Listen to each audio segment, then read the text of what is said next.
game time. Welcome to Game Time. We're out here in beautiful Rio Rancho for the annual Jamboree. And with me, as you saw, the Pecos cross country team and head coach Patrick Ortiz. Thanks for joining us. Thanks for having us. What type of squad do you guys have this year? I mean, traditionally Pecos has built a really solid program in cross country. What kind of team is it this year? We're pretty dynamic. We have wrestlers, we have cheerleaders, we have runners. A little bit of everything. Yeah, so they all came out this year and decided to join our program, and we have veterans that come back this year, boys side and the girls side, so we're excited, yeah. Your girls team is the defending state champs. Is this year's squad as good as last year, better? I would say better. Better? I would say better. Yeah, they're more experienced. They know what the program's about. I've had them for probably like 3-4 years, so they know my philosophy and they enjoy it, and we're excited. We want to be different. Yeah. Last year we had bright pink shoes and a bright pink bow, so everyone saw us on the course and everyone knew that it was Pecos. So this year we have blue shoes and matching blue bows, and then we just started this today. We have matching blue bows and matching blue shoes because we're going for the blue this year, again. This event, the Jamboree, is a precursor for the state event, which comes up in a couple weeks. It's the same course, same location, a lot of the same teams. What do you get out of this event? Experience and just seeing the course and being competitive. I mean, yeah, the best teams here in the state right now today, most teams probably, going against about 40 teams today. So I like them to be involved and just be excited and really just take in the day as what it is, excitement, enjoy it. All right, well, let's take a look and see how the action turned out at the Rio Rancho Jamboree. The conditions were perfect for a fall cross-country meet. The annual Rio Rancho Jamboree is a warm-up for the state championships, which will be held on this course in a couple weeks. On the girls' side, El Dorado's Jasmine Turtle Morales and Cleveland freshman Leah Feudy battled most of the way, but the El Dorado senior pulled away to cross the finish line first in a time of 19:05. Good enough for a 10-second victory in the championship division. I had a really bad start, and I just caught everyone, and then I don't know, I just took off, I guess. Use that downhill to just.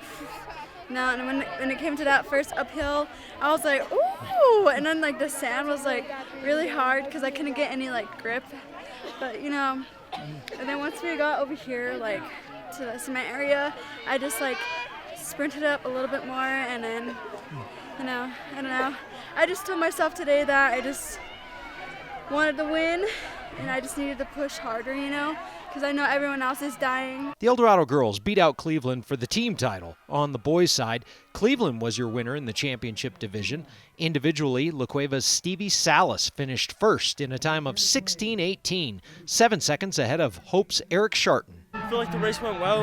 We started a little fast, but I was prepared for that, being such a big field and all. Great competition, Eric, great person to run with side by side, but I knew it would come down to me and him in the end.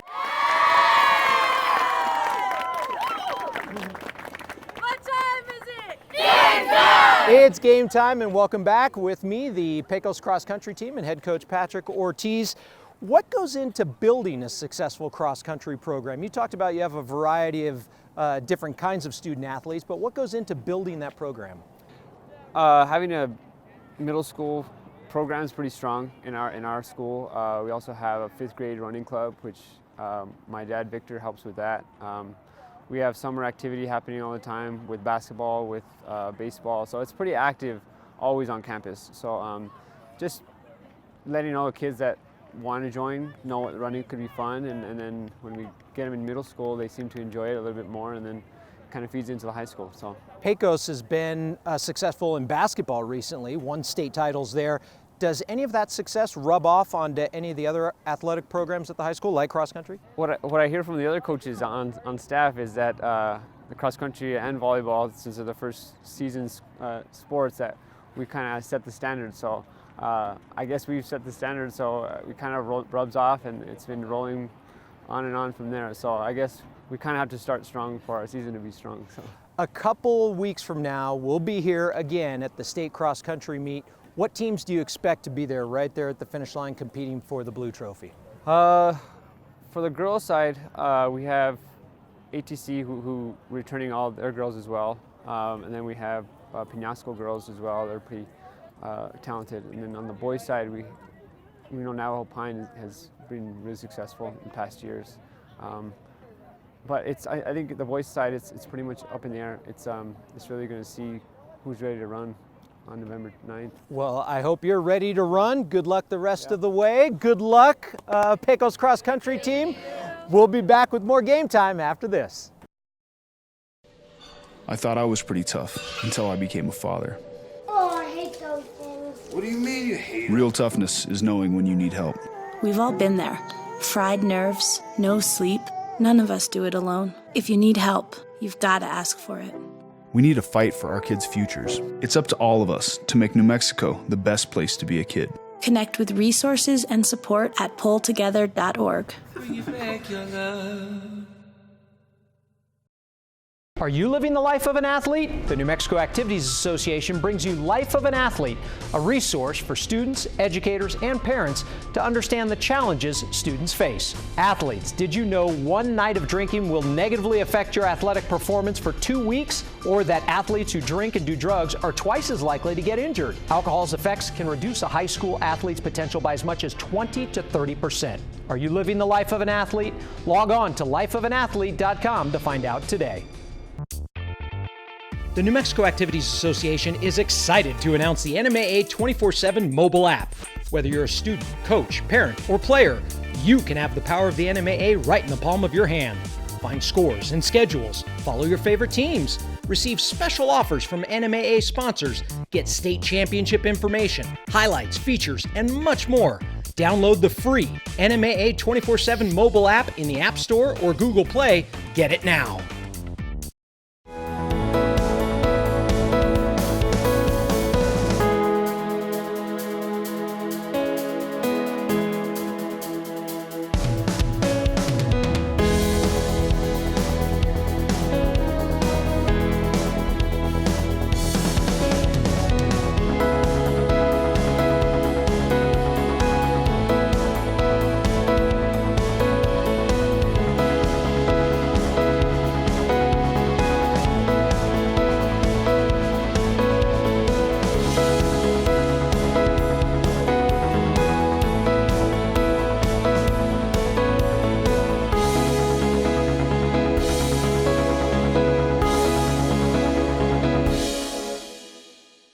Welcome back. What a week of games in high school football. One undefeated team kept their record unblemished in the state's largest classification, and one backup quarterback put up career numbers. Let's take a look back at just some of the highlights and standout performances this past week. It was a showdown a lot of people were waiting for, Cleveland and Volcano Vista. Even though the Storm scored the first points of the game, the Hawks controlled this one the rest of the way. Volcano Vista earned another W with a 35-7 win. The Hawks are undefeated 8 games into the season and will take on Rio Rancho next. The Clovis Wildcats look like they're out to make a statement. They blew through another New Mexico opponent, this time El Dorado. The story in this one was backup quarterback Devin Gillespie. He threw for 320 yards and 2 touchdowns and ran for 2 more scores. Clovis picks up the W with a 55-21 win. Clovis has a bye before taking on La Cueva in their season finale. Artesia and Roswell played another shootout. They went score for score, exchanging touchdown for touchdown. Roswell led 27-21 at the break, but they controlled the second half. Roswell remains unbeaten with a 48-28 win. Goddard likes to grind it out, and they did just that against Alamogordo. The Rockets scored 40 or more for the 3rd straight week as they go on to beat the Tigers 40-10. Goddard will go up against Artesia this week. After dropping their first 2 games of the season, the Rio Rancho Rams have won 6 straight. The red-hot Rams scored on 4 of their first 5 possessions against Atrisco Heritage. Isaiah Chavez with 3 TD tosses. Rams beat the Jaguars 44-9. Hobbs was at Centennial last week. The host Hawks were involved in a tight one until the 3rd quarter, where they outscored the Eagles 27-0. Gabriel Acosta had 3 scores in this one. Centennial finished with a 62-20 win. Kirtland Central put together the full package on Friday against Aztec. The Broncos put up 31 on offense and shut out the Tigers on defense. Kirtland Central is averaging over 38 points a night in their last 3 games. St. Pius and Taos went down to the wire. The Tigers trailed the Sartans 19-14 in the 4th quarter, but Taos put up the only points of the quarter with a go-ahead score in the final quarter to come from behind and beat St. Pius 21-19. The Eunice Cardinals just kept getting better by the quarter against Hagerman last week. Eunice put up 15 points in the opening quarter, 21 in the second, 27 in the third, on their way to a 70-26 victory. Eunice will finish up the regular season against Loving. Top-ranked Tularosa improved to 6-1 on the year with a shutout win over Tucumcari. Tularosa scored 29 points in the first quarter and never looked back. It was a 53-0 final. Las Cruces remains unbeaten in district play after Thursday night's win over Oñate. Running back Johnny Terrazas had 3 scores by halftime as the Bulldogs beat the Knights 49-7. Las Cruces takes on Carlsbad this week. Former Manzano head coach Chad Adcox met up with his old club last week, and his new team, the Sandia Matadors, rallied from a 13-0 deficit to win. Sandia running back LaShawn Joseph rushed for over 230 yards and 2 scores as Sandia beat Manzano 16-13. Here's a look at some of the football matchups this week. Las Cruces has won 4 straight, scoring 35 or more in each of those games. Now they host Carlsbad, who hasn't given up more than a touchdown in each game this month. Goddard is at Artesia for a good old-fashioned Southern football matchup. Kirtland Central is coming off that big win over San Juan County rival Aztec last week. Let's see if they can do it again, this time against Bloomfield. Manal is looking to close out the regular season with an undefeated record, and red-hot Rio Rancho takes on unbeaten Volcano Vista on Saturday. Speaking of football, here's a look at the 6-man football bracket. Their postseason begins this week. Elida and Springer Maxwell both get a bye to the semifinals. Don't forget, we will release the brackets for 8-man and Class 2A Saturday on our website. So far in this episode, we've covered cross country, football. Now we're switching gears to soccer. You ever heard of Tierra Encantada? Are you familiar with an alacrán? Well, you're about to know both. Tierra Encantada is one of the top boys soccer teams in the state this year, but many people don't know who they are or where they're located. We're a dual preparatory, college preparatory school, dual language. The Santa Fe school only has about 300 students. Their mascot is the alacrán. Now I know you're asking, what's an alacrán? The players get asked that a lot. Yeah, we do. A lot. They're like, what's text? I was like, then we had to spell it out for them. We're like, Tierra Encantada Charter School. But then we're like, but it's like symbolizes our mascot, alacrán. The alacráns are planting their flag on the soccer map. You'd be hard-pressed to find a program that's come so far in such a short time. Last years we didn't have we had flat balls that we used to play with, and we didn't have a field. When I first started, we'd have one ball that would go flat after 2 hours of playing, and just progression. We'd be on a small pavement. We were always used to losing. It was just like losing.